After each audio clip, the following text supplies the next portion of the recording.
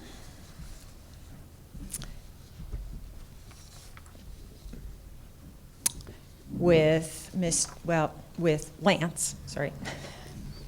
All my notes say Mr. So I'll answer. you'll answer to whichever one. Whichever. Hang on one sec. There we go. Please share your observations on the implementation of the town center rezone plan.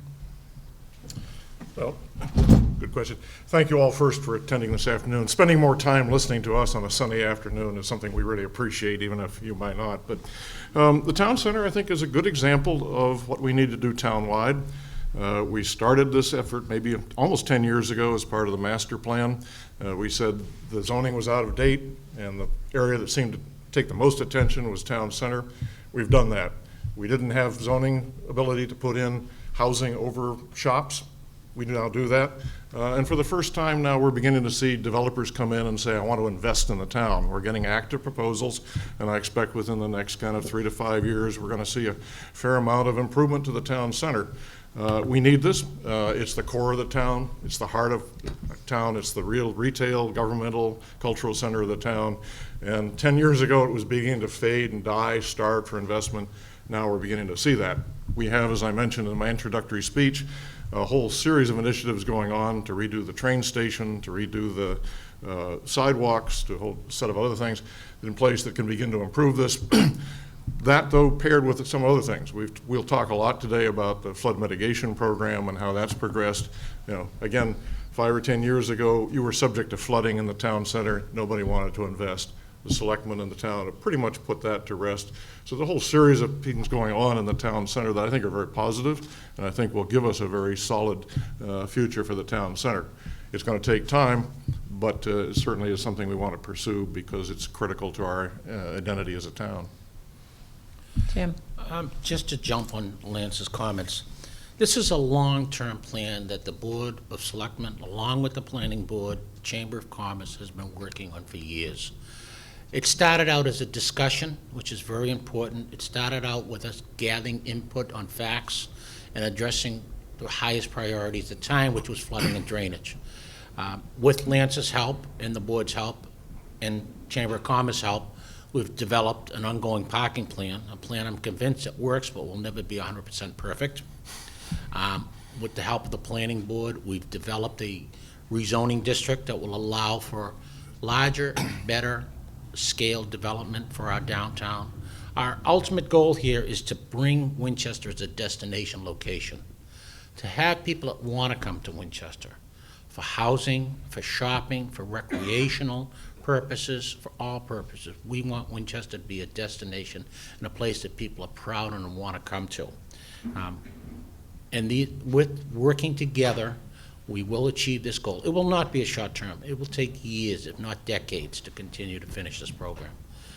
But with input and time, Winchester downtown will be completely revitalized. It will address housing, not just senior housing, not just affordable, but all types of housing. It will address most of the parking issues. It will address bringing retail to the town and making Winchester in keeping in mind the aesthetic beauty of Winchester Center as it presently is, with the architectural intent and design to maintain that. Thank you. And I just want to do a quick check. Can everybody hear both candidates comfortably? Great. Thank you. Is there anything you want to add to that, Lance? Well, I'd cite the town center work as a good example of what we need to do across a lot of issues, which is bring people together to talk about these. We've followed up the town center work on the commuter rail station. We've been talking with the MBTA now for, I think, 4 years. Their rules have changed. They're going to build high platforms and such like that. But what we did was we pulled together a working group, and there's a dozen of you out there who participated in it. For every group, it wasn't a formal group. We said, come and work with us. And through the discussions, I think we've covered all the issues that we were worried about out there. And so when we went to the T a couple of weeks ago and said, we're going to go ahead with this, they committed to a $26 million investment program, and we had the consensus of the town. We need to do that same thing on half a dozen other areas in the town. Winchester is really good about people volunteering and working on those committees, free in most cases, and those are producing productive and effective solutions, and I think we want to continue to do that. Thanks. Jim? Are you done? No, I think One more? we've broached the subject. I Okay. will say that the next major issue facing the town will be the redevelopment of the railroad station area, along with the MBTA station, and the board is in the preliminary process of bringing something forward to the community, something with a basic plan that is with the intent that it's just a preliminary plan, and that we will be looking for a lot of input over the next several months to go forward with these plans. Thank you.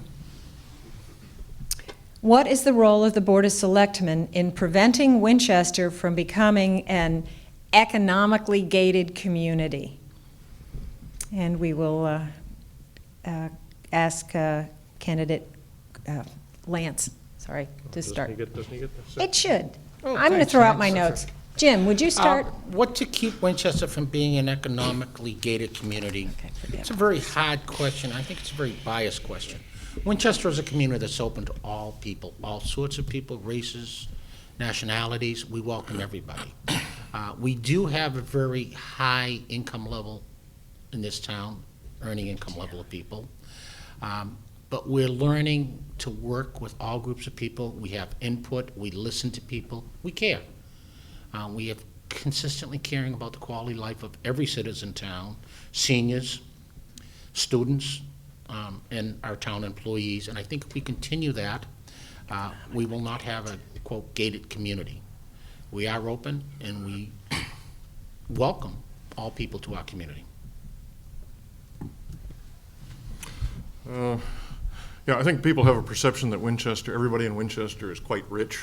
If you look at the statistics, we have quite a spread from people who do have very healthy income to people who are on, welfare and very short on Social Security. So it's not a sort of a one-size-fits-all community. We need the housing. We're fortunate to live in the Boston metropolitan area, which weathered the recession a lot better than many other areas. It's come back. The economy is picking up. Despite the dire forecasts of 15 or 20 years ago, the economy in Boston is growing pretty well. We're going to want to see people moving into the area. We're going to want to see people live here, stay, and take jobs. So we need the housing. What we've been told when we did the downtown center planning was that there's probably a demand for 150, 200 or more units of housing for people, empty nesters who want to move but stay in the town, younger people who can't afford $1 million house today but would like to work in the area and stay. There's a big demand for it. We need to do that. One of the things we're talking about for the town center is to try to focus the funds we have is in the Selectmen's Housing Fund, try to focus that on the town center and see if we can figure out ways to subsidize the development of housing there to make more of those units available to people of lower, moderate income. And when you're talking about a $300,000, $400,000, $500,000 sort of apartment or a condo, it's not cheap. Want to be able to do that. So we're looking to focus housing development in the town center to make it much more available to people. But we also need to go back and look at our zoning across the entire town and decide where can we afford to put in more townhouses or more housing, because we're going to get that pressure. And right now, We have no plan. It's happening to us. People say, I don't like Cambridge Street. Well, we need the apartments, but it's oversized. What do we do? We need to get ahead of that game rather than waiting as we've been doing for the past years. But we definitely need housing, and it's going to happen to us. So the question is, do we steer it or do we let somebody else do it? Thank you. Jim? Yeah, I'd just like to touch on some senior housing issues. The senior population is growing in this community, and it's very important to us. It's very important to me as my mother. I'll be a senior, well, probably am, but someday. And I think it's important that we make some breaks and make it available for seniors to be able to live and maintain their house. The Jenks Center does a great program of helping people, helping seniors in almost every aspect as you can. And I think if there's anything weak, Board of Selectmen probably should work on trying to give some sort of tax relief to allow seniors to maintain their houses and stay in the community, because seniors are a very vital aspect to our community. Thank you. Next question. Aside from raising our taxes, what is your recommendation for additional revenue sources for our town? Do you have a plan to increase commercial revenue? Lance? Yes, we pray regularly at the beginning of every board session.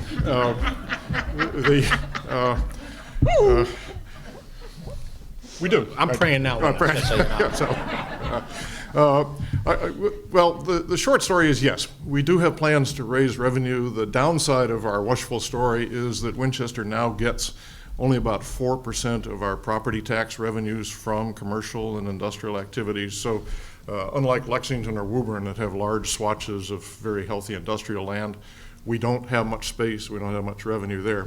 What we're hoping to do in the town center, though, is to move that 4% up to 5 or 6 if we can, both bringing people in, as we've talked about, for housing, but also through the zoning allowing for more retail and more restaurant and other spaces, because that brings people in. I think those of you who've wandered around the town center evenings in the last couple of weeks have noticed, it's jammed with people coming into the restaurants. It would be good to, we've encouraged, and our town manager, Richard Howard, put a lot of effort into sort of getting the business community to pull together to do destination shopping and selective development in the town center, because those bring dollars in, and that means revenue for the town, it means revenue for the businesses. So there's a way for us to boost that. I don't think we're going to get a Fortune 500 corporation to land in Winchester and or MIT and Harvard to expand here and get that kind of information here. It's going to be a slow process, but we do expect to be able to see some additions and some revenue gain. And we're also going to see every time somebody sort of adds another story to their house or buys an expensive car, that helps our revenue too, so I would encourage you to do that. Jim? I don't see any serious way of increasing the revenue stream except by putting that responsibility on the taxpayer, which is the residential homeowner. As Lance had said, we have a very small commercial base, 3 to 4%. We don't want to grow our commercial base because basically every time this town has had the option to evaluate land use, they've upgraded that particular land use to housing. So in the short, there really isn't any way to grab any substantial income other than through the residential tax base. We are very fortunate. We have a very robust new growth program in town because everybody is improving their houses, like Lance said, or their commercial businesses. So new growth helps a little bit. We are looking for new development on a long-term basis downtown and ultimately probably out in the other districts. That will increase revenue slightly. But one of the things that has helped and will continue to help is the help from the state. We're not getting much help from the federal government, so I won't mention that. But State Senator Lewis and Representative Day has been doing a great job in trying to get us money. We haven't seen it, but we've got a lot of promises. So I think they're going to try to fulfill those promises and commitments they've made to the town. The state is already working with the town manager and the Board of Selectmen to get us about a $2.5 million environmental bill that will address some of the flood mitigation issues going forward. The state had already got us some money, and we will see the results of that in this summer with the rebuilding of the Mount Vernon Street Bridge and improvements on the Hom Pond Brook Dam in Woburn, which was part of our MEPA decision that the dam had to be improved.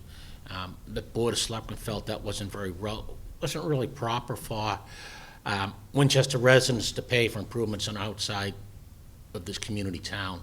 And with the help of our state representatives, they solved that problem. And for that, we are in a debt, we're in debt to them. Thank you. I guess the flip side of that is we've been very aggressive about trying to cut costs and hold those down so we don't have to jam the property tax up. Where once we had 150 or 60 people in the DPW, we now have about 60. Our police and fire are pretty much down to levels where you can't get accredited if you cut them anymore.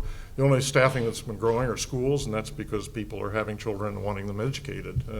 But we've put a lot of time, the Finance Committee, the Capital Planning Committee, and others put an intense amount of effort into sort of cutting our costs to the bone, but beginning to look now to ways to improve the productivity so we squeeze as much as we can out of every tax dollar. It's a very delicate balance, and we're working very hard at it. So, but we would like additional revenues if people could find them. I want to ask just a follow-up to what you said, Jim, about state money, since you excluded the federal. The two areas that you mentioned were very specific to environmental issues and sounded more one-time. Are there other areas for that you see On an for ongoing state basis, assistance? we receive Chapter 90 money, we Chapter 70 money. Generally, Chapter 70 and Chapter 90 money is hard to increase. It's been slowly increased with the help of our representatives. They are an advocate for the town, and with them, we appreciate the money and the time. Yeah, we have, the other thing we've been doing is pulling in private sector and other grant monies. I think we pulled in almost $250,000 from the Massachusetts Smart Growth Alliance to support the downtown planning and the rezoning efforts. The Green Communities Program and the energy programs, we pulled in hundreds of thousands of dollars through the Energy Conservation Committee. We've used all the new streetlights in town that are LEDs, been replaced largely on grants. So we've had and we've, $10,000 projects here or there, but it basically is money that we wouldn't otherwise be able to spend out of our own pockets. But we've been using it for planning, for economic studies, for flood mitigation studies. So we've, while we've been not the recipient of huge grants every year, we've been basically pulling down lots of smaller pieces that have helped a great deal. Thank you both. And Jim, again, what is the role of the Board of Selectmen in the next step in bringing a swimming pool to our town? Dredge Wedge Pond. I'd love to have a swimming pool. I don't know about you, but I'd love to have it. I'd like to have an ice rink too. I think the only way the town of Winchester will ever, in the foreseeable future, be able to afford a swimming pool and/or an ice rink is through private funding. As you are aware, this question comes up about every 10 or 15 years. It started years ago when a group tried to raise money for a pool. It started in the early 70s when they were going to build the high school. They were going to put a pool in the high school. The high school project in the 70s was cut to eliminate the pool for funding reasons. Recently, because of the high school renovation project, a new group has emerged and is looking towards building a swimming pool. I think it's a great idea. I don't think we can afford it within the budget. Hopefully, we might get some state money or private grant money. Our citizens raise the money. But I think it's a great idea. I think the location has to be well-researched and looked at. I think it has to take in concerns of, first of all, the public need for the pool. My personal opinion is the location is important without really affecting neighborhoods. It should be close to downtown to keep downtown active. It should be close to the high school and the McCall School. There should be multiple access points. And I have my own opinion where locations should be, but I think that the Swim Winchester is sorting through those locations, and we're waiting for them to come forward and talk to the Board of Selectmen and possibly a school committee for the development of a pool. It's going to be a long process, and I hope people would support it in many ways. I think it'd be great. Give you more information than you need on why we get while we're going around in circles on it, I think the favored spot for Swim Winchester now it would be on Skillings Field. The problem with Skillings is it's in a floodplain on our old industrial dump on a peat bog. And what we've discovered over the last several years when we went to put in the new culvert for the flood mitigation is that when you dig into an old dump, you find all sorts of wonderful stuff. And the Department of Environmental Protection says thou shalt clean it up or cap it over. And I think we will be spending about $4 million just to basically recap the areas of Skillings Field that we're cleaning off to move the field and fix the culvert. So one of the concerns was that if we start digging into Skillings Field for a pool, since it's town property, does the town own the cleanup that we know is likely to be there? And we've been going around and around with Catherine Curtis and her colleagues on that.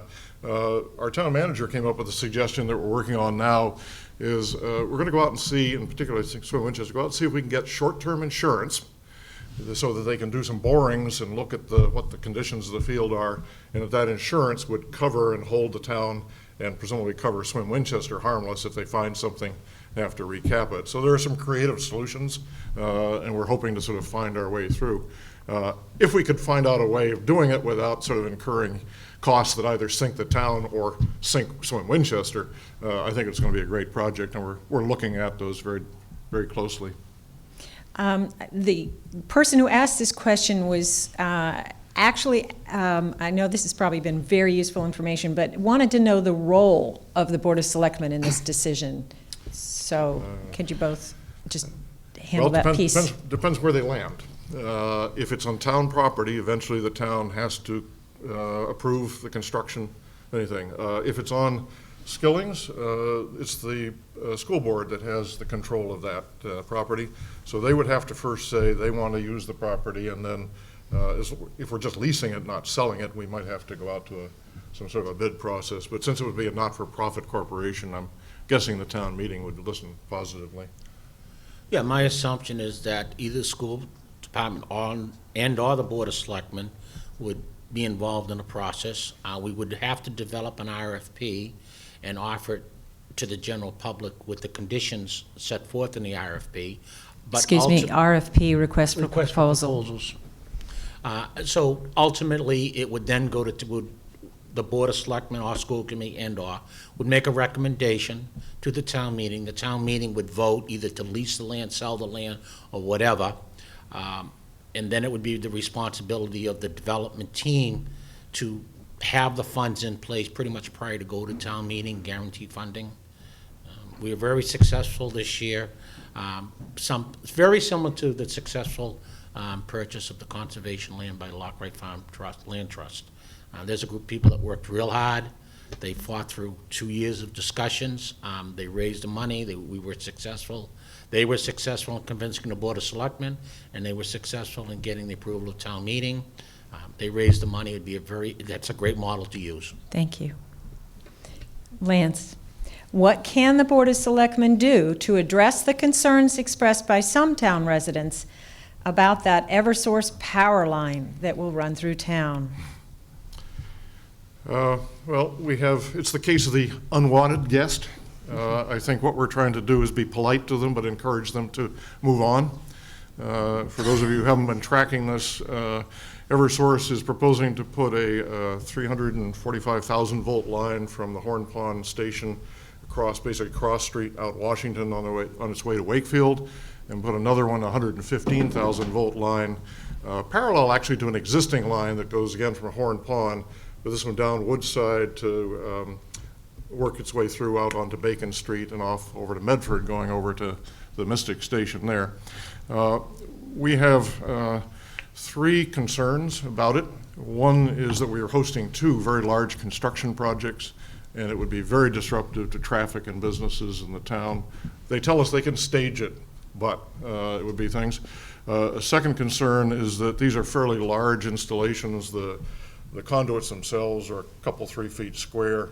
They house 3 very large lines that go through to carry the terminals. And where they're spliced, they're talking about putting in an 8 by 8 by 40 foot manhole to splice them. Very disruptive. We're concerned that if we build that on top of which must be our water and sewer systems that over the next 10 or 20 years, as the town wants to rebuild its water and sewer systems, will incur additional expenses to have to dig under an active power line. So the third concern that we have is, people have raised, is electromagnetic fields. There's no electric field because it's buried in the ground, grounded, but there's a magnetic field. And although the science and the medical literature tells us there's no real medical problem with that that's been definitive, I think our opinion is that, you know, there's always a possibility that somewhere along the line people figured out and it ought to be moved. We're looking at 3 options right now. The Eversource's preferred line is to go on Cross Street and then up Washington. We're looking at one option would pull it back and thread up along the Aberjona to cut off, reduce that. Looking at another one that might go up Holton Street, and some variations on that. We're also looking at an option to cut through from Lake Street through Bill and Bob's, or the areas there, through the industrial areas of Woburn in there. We've hired 2 independent consultants, one who's an expert in construction of power lines, the other who's an expert in EMF issues, to begin to advise us. We're going to take a look at all of those options, rate them according to Eversource's and our criteria, and then go back to the state, talk first with Woburn to see if we can convince them. They've been very forthright and helpful on this, to see if we can convince both Woburn and then the state to consider something other than going down Cross Street and sort of move it out of Winchester. It will take us some months to get that. I doubt we'll hear anything definitive until the beginning of next year, but I think the Board of Selectmen have been unanimous in saying, you know, this is an unwanted guest, and the disruption would be pretty intense, and we'd like to move it out of town if at all possible, if we can find a route that won't sort of greatly impact or greatly disadvantage other people in our neighboring towns. So it's a project that we wish we didn't have to be dealing with at the moment, but We've got it. Please. Yes, I agree with everything Lance said, but I also believe that, you know, with the Eversource power line, 2 lines are just too many for our community. We will be shackled with the additional burden of 2 lines coming through the community in 2 different directions. I believe that there's an awful lot of questions that have not been answered yet. I believe that the town is doing the right thing by taking time. As you are aware, we've had citizens' hearings. We've had public hearings where Eversource appeared, presented their proposals to us back in the midwinter, fall.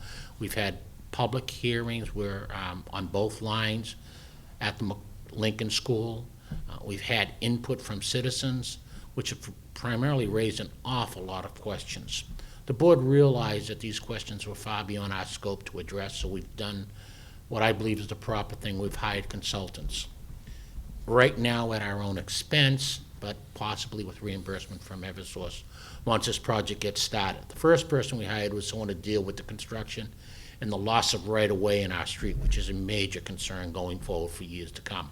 The second one is, what is the truth and what is the facts, what are the fictions about EMFs? We know very little about it. I know nothing about it, so I'm not going to pretend for a minute I know what's going on.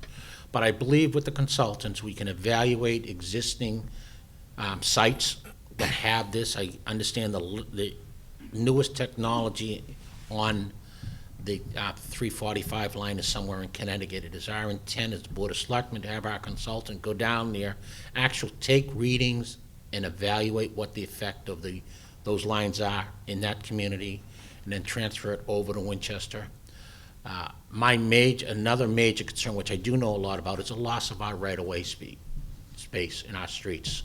We have very little space underground in our streets. Utilities, there are many of them.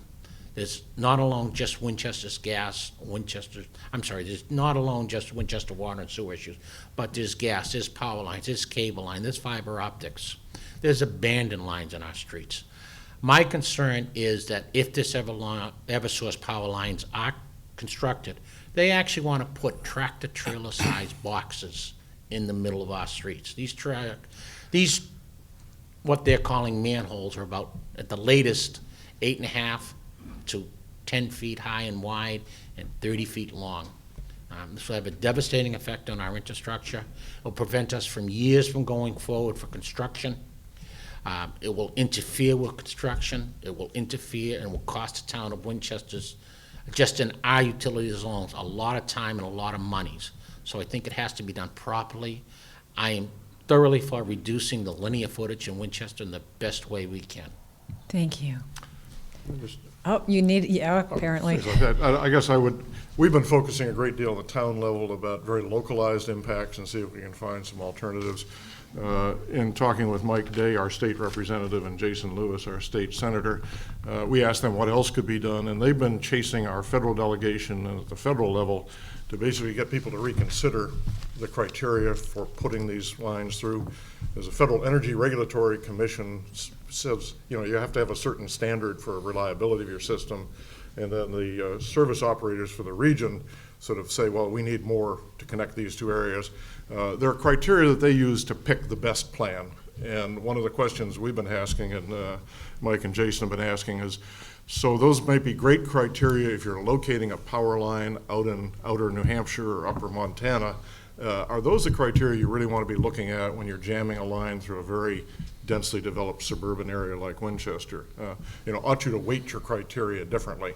I'm reasonably sure that when the Eversource engineers sat down and looked at their network, they said, straight line, most cost-effective route to go, let's do it that way.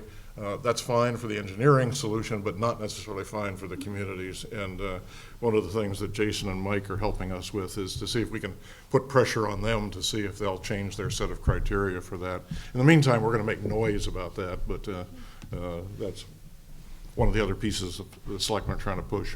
Thank you so much. I think this is the advantage that we have today. We can actually hear some of these details more in depth. We apologize, but No, I think this is really helpful. But we are going to move on, starting with Jim for the next question. Do you support Winchester Historical Commission's proposal to identify properties erected before 1940 as subject to review prior to demolition in order to preserve the historic character and housing stock of the town and its neighborhoods, and to better identify appropriate structures for demolition delay? Jim. Basically, yes. I do have some concerns about it, and I've had concerns in the past. I think to preserve houses in Winchester is a valid concern of all people.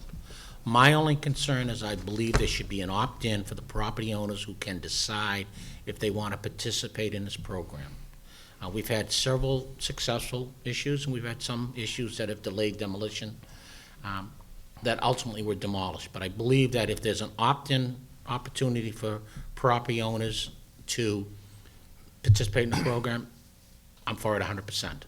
I believe that there are other ways you can save your property with deed restrictions, but as long as the present property owner has the option to decide, I have no problem with that.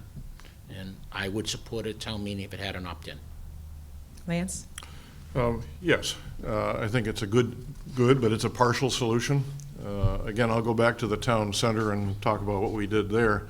People were very concerned and said, you have to preserve the character and quality of the town center. There are probably a dozen buildings in the town center that are really worth preserving, others architectural, historical buildings. In many cases, a review of that won't help. What you need to do is change the zoning in the area, which we did, and say, what buildings should be preserved, and then go on to say, what incentives are you going to change for the developers to preserve those buildings, okay?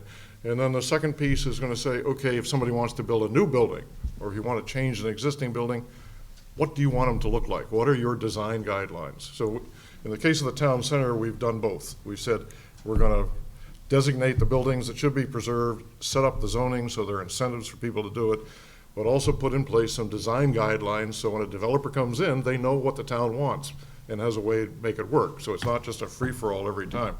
We need to do that on each neighborhood across the town. We need to say, how is this neighborhood? What's it today? What are the key things that people want to preserve, and set in places the guidelines to do that? There are other neighborhoods that are ready for change and want to should be rebuilt. How are we going to control that so it's not out of things? We absolutely need people to invest in housing, either rehabbing or new housing in the town. Otherwise, things rot and fall down. But we want to do it thoughtfully. And again, right now, we're playing with our 1930s and 50s zoning rules. They're way out of date. They don't give us and the developers the direction we need to solve these problems. So it's a good first step, but it's not the only one. The question is, are we going to change and shape the change, or are the developers going to decide, hey, they didn't say anything, I'll just go do what I want? And that's the challenge we're going to look at in the next 5 or 10 years. We covered that? Yeah, I just believe that it's important to maintain the architectural integrity within our town, but particularly in downtown and in some neighborhoods, and that there should be some managed scale of development within the neighborhoods. Okay.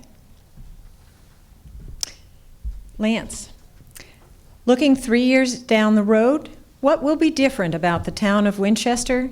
And what do you think will be a pressing priority at that time, 3 years out? Money. Say that again? Money. I think we have been, coming out of the recession, we have been very successful at holding our budgets within the 2.5 proposition cap. Part because inflation has been down and demand has been down, but that's going to change over the next several years. I think we're going to see our expenses creep up against that ceiling, and we're running out of money to do a lot of our capital projects.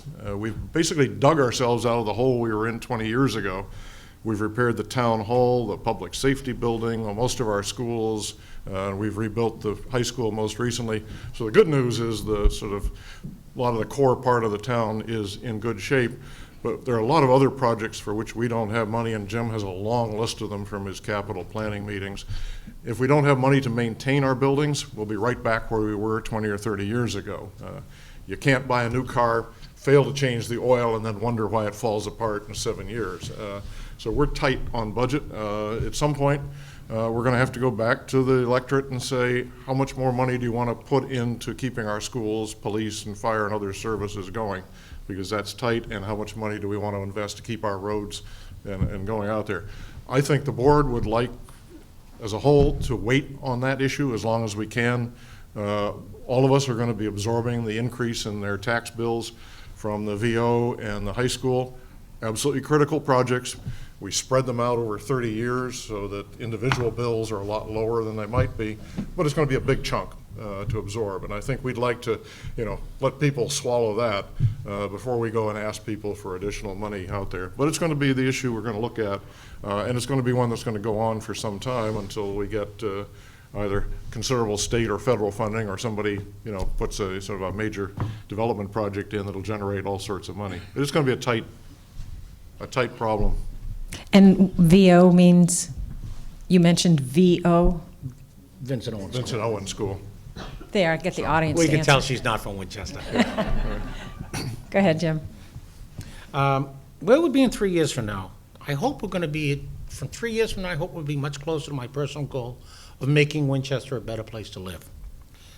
As you know, there's a lot of ongoing projects. 3 years from now, I hope to see most of the flooding drainage issues under construction. I hope to see flooding issues at the Swan Street, flooding issues at the Mount Vernon Street Bridge, at the Hon Pond Brook, at the culvert at the high school will be completed. I hope to see construction projects for flooding at the Swan Street Bridge and the Morocco Bridge underway. I hope to see long-term drainage plan progressing slowly, because we have issues all throughout town. Right now, by Westside Field, we have a major issue that's going to cost a lot of money. I'd like to see high school finished on budget. I know we'll have a first-class educational facility. I hope it's on budget. I hope to see downtown development starting a little bit beyond the planning stage. I hope to see the MBTA reconstruction well on its way. I hope to see the parking issues solved, but that probably won't happen. I'd like to see the N-Star project go away, or at least mitigated in a way that will drastically, won't affect the citizens of this town. I'd like to see those fears put aside. I'd like to see land use issues being addressed. I'd like to see a comprehensive plan for Winning Farm and solve that situation once and for all for not just the neighbors and the developer, but for the town as a whole. I think the board is in the preliminary process of starting that plan. I hope to see a lot in this town, but I hope to see more people being actively involved and caring about this community, most of all. Wow, what a list. Well, You gonna add? Well, I Well, mean, we could it's keep part- going it's- for hours. Yeah, we go, how long do you want to stay? I mean, part of the selectmen's job is to be very anxious about all of these, and all the committees come to us and say, you need $2 million for this, you need $5 million for that. By the way, you're ignoring these 15 other problems that need to be solved tomorrow. I would, however, in the midst of all of that, want to sort of point out to you that I think Winchester is very well positioned. It's very, very, very tightly managed. We have a huge participation and people on the FinCom and all these other committees that watch very carefully. We have a great passion for arguing about everything. I believe on average we argue about everything for 5 years. But the product of that is often and has been fairly consistently very good solutions, very cost-effective solutions that this community accepts. And I think that, where you'd like to be in 3 years is to have a long list of our current worries solved, but I think we'd also like to be doing the same thing. We'd also like to have people participating in town government in all our volunteer committees and all the Jenks and other dozens of programs that go on in town, and coming up with those solutions. Because when you sit at the selectmen's table, it's not always apparent that there are good solutions out there, but if we get enough people participating, quite frequently, we find those solutions emerging, and we can then claim credit for them, but they work for the community really fairly effectively. So I think Winchester, unlike some of the other communities I've watched around the world and worked in around the world, is very well served by its community, and I think the opportunities out there are pretty good, maybe. Jim? No, I think I said enough. I could go on for hours, but I mean, I think that everybody knows that everybody involved, especially in this room, care about this community. We all may have different opinions, but we all do come together with a common goal, and that's just to make this town better than it was yesterday. And I just ask you to keep that in mind. And as you can hear, audience, we are wrapping up. We've handled all of the questions specific to the Board of Selectmen, and now is their opportunity to offer their closing statements on why you should vote for them. And since we started with Lance, we will begin with Jim. Thank you. In closing, I would like to thank the League for inviting us to this debate. I think it's good for the people to realize the issues that are facing our community. And going forward, I see many challenges for the future of Winchester.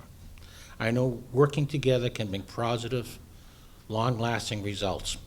Some of these issues have already been identified, such as flooding, drainage, long-term financial planning, labor contract negotiations, the Eversource projects, improving recreational issues, affordable housing issues, downtown redevelopment, long-term capital improvements, MBTA station improvements, maintaining our AAA bond rating, addressing parking and traffic concerns, not just in downtown, but throughout the neighborhoods in our town.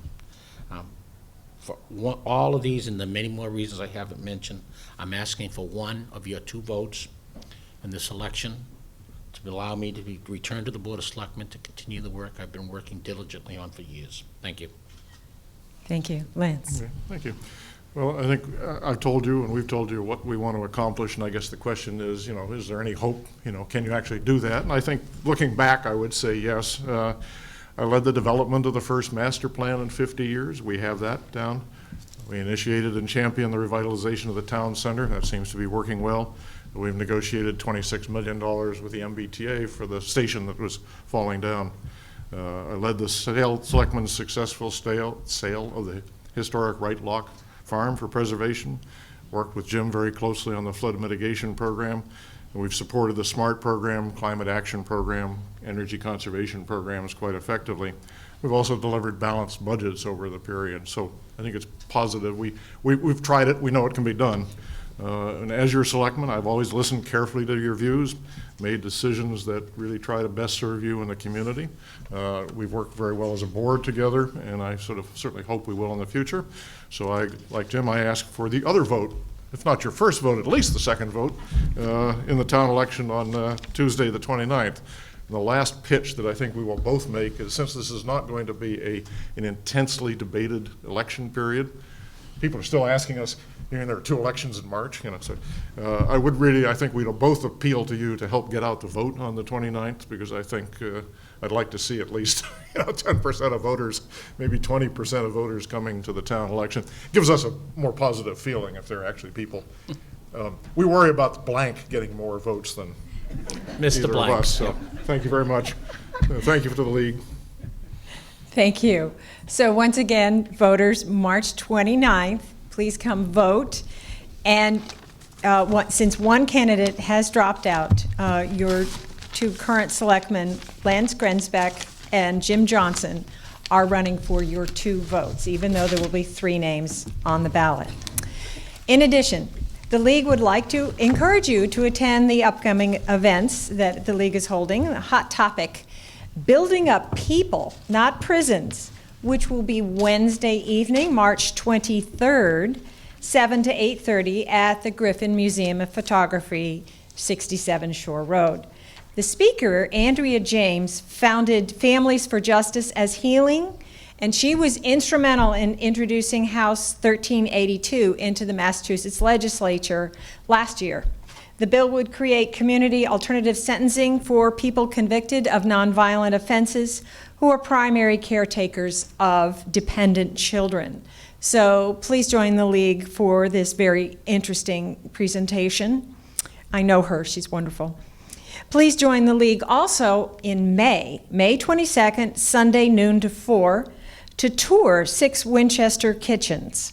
Tickets can be purchased in advance at Bookends in May, and space is, of course, limited. Funds raised will go to support the League's civic programming for you, the community. Thank you so much to WinCam Cable TV for filming this forum, which will be rebroadcast several times between now and March 30th. The election on Comcast Channel 9 and Verizon Channel 37, and on demand at www.wincam.org. And to all of you who are registered voters, please go to the polls Tuesday, March 29th and vote. Polls are open 7 a.m. to 8 p.m. The League of Women Voters encourages all of you eligible voters to vote. And this forum has been sponsored by the Winchester League of Women Voters. And we thank all of you who have come to the forum and those of you who viewed at home. So we're now going to just switch over, for folks who are here, to the meet and greet for uncontested offices and town meeting members. And thank you so much to WinCam that will no longer be filming this part. Thank you all for coming.